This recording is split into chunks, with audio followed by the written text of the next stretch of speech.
Every age has its plagues. Once they consumed the body, now they consume the mind. We live surrounded by opinions, a constant storm of certainty. Everyone knows, everyone argues, but almost no one thinks. The danger isn't ignorance anymore, it's the illusion of knowledge. The Greeks had a name for it, doxa, belief that feels like truth because everyone else believes it too. Doxa is the moment when the mind stops examining and starts repeating. The comfort of agreement disguised as understanding, a sickness of thought, invisible, contagious, and strangely pleasurable.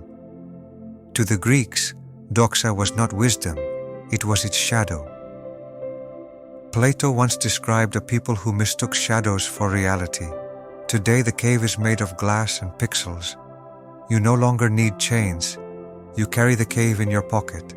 Screens surround you, glowing, endless, persuasive.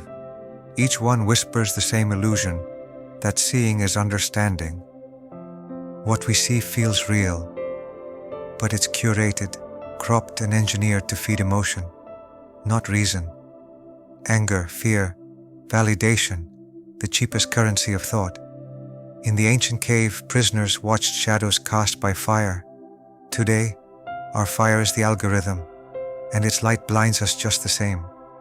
Every reaction strengthens the wall between what appears to be true and what is. We scroll, we react, we repeat. But the mind, once designed for contemplation, is now trained only to respond. The longer we stare at shadows, the harder it becomes to remember the sun. In Athens, the sophists sold persuasion to the highest bidder. Today, their descendants run our networks. They discovered what the ancients feared most, that stupidity, when packaged as certainty, is profitable. The modern sophist doesn't teach, he performs. He doesn't seek truth, he sells attention. And the crowd rewards him because performance feels like wisdom to those who no longer remember what wisdom is. Information was once a tool for thinking. Now, it's bait. Every post, every headline, every outrage, engineered to keep you hooked. Corporate algorithms discovered what Socrates already knew. The unexamined mind can be easily led. The result? A marketplace where truth has no price, but attention is worth everything. We mistake eloquence for expertise, confidence for competence, noise for knowledge. And the more we listen, the less we understand. The sophists of today no longer debate truth. They sell applause, and each click, each share, echoes deeper into the cave. The ancients saw silence as the beginning of thought, but today silence feels unbearable. Every still moment is filled with another sound, another scroll, another distraction. We've lost the ability to sit with our own minds, and so we've lost the ability to know them. Epictetus warned, before you assent to an impression, pause. Ask if it is true, but we don't pause anymore. We react faster than we breathe. The plague of doxa thrives in that instant, the space where reflection should live, but doesn't. The ancients treated quiet as sacred. They knew the mind speaks only when the world stops shouting. But we replace that sacred pause with the endless hum of distraction. And now, even our thoughts echo with borrowed noise.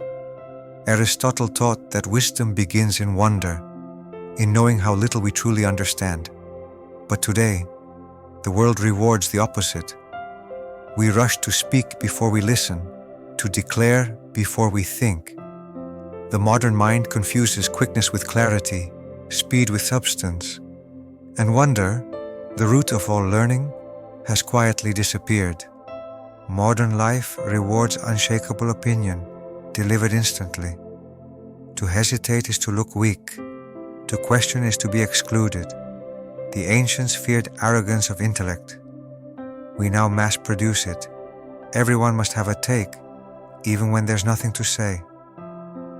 The loudest voices speak with total certainty about things they have never studied. never lived, never understood. And yet, the crowd listens, because certainty is comforting and truth is not. Only the quiet mind still wonders. Only the humble one still learns. If this moment reminds you of who you are and who you still wish to become, pause. Remember, the world will always demand your reaction, but wisdom begins where reaction ends. Subscribe to Timeless Mind by Nikolaos.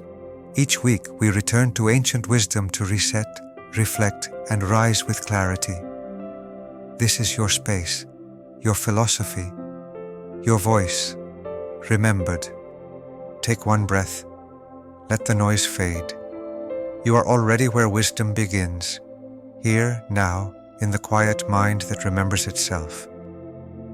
Pythagoras required silence from his students, not as punishment, but purification. In silence, the mind becomes audible again. Beneath the noise, you begin to hear the faint echo of your own reason. Try this. 30 minutes each day without input. No screens, no sound, no speech. Watch which thoughts are truly yours. You'll be shocked how few there are. When the world grows quiet, the mind remembers how to speak. Not with noise, but with understanding. Silence does not empty you. It reveals you. The skeptics of Greece were not cynics. They were scientists of the soul. Their discipline was simple. Do not believe too quickly.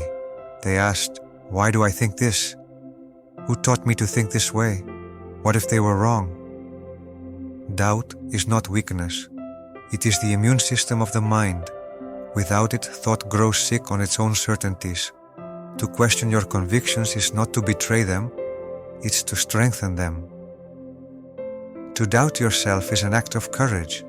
To unlearn is a form of rebirth. The Greeks understood, you cannot fill a cup already full. Empty what you think you know, and wisdom will have space to enter.